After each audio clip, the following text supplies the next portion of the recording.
Recording by Rajiv Rock Film Support. सेठ भागलो DJ Sumit Sati. DJ Sumit Sati. सेठ भागलो सेठ भागलो कल देखली ई तो नंबर ई डिलीट भागलो कल देखली ई तो नंबर ई डिलीट भागलो अही छौरी के शादी डीजे वाला संग सेट भागलो अही छौरी के शादी डीजे वाला संग सेट भागलो Recording by Rajiv Rock Film Support. सेट भागलो सेट भागलो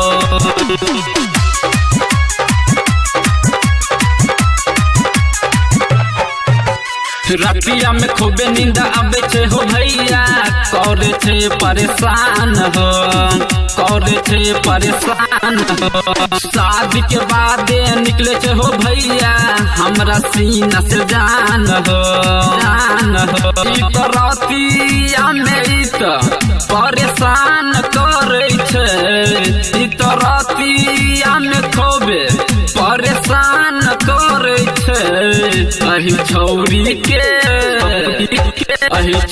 के शादी डीजे वाला संग सेट भागले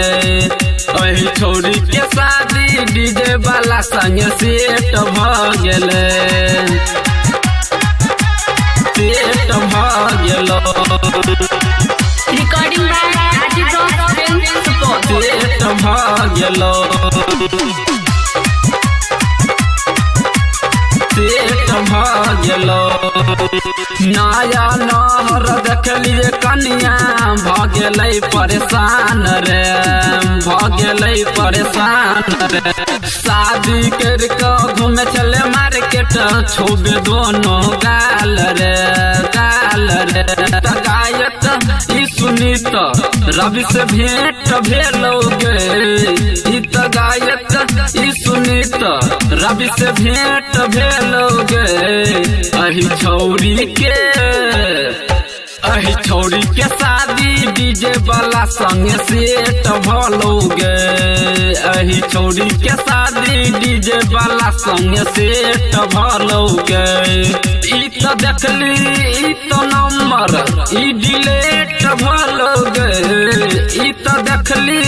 ई तो नंबर ई डिलीट भलोगे अही छौरी के शादी डीजे वाला संग सेट भेलोगे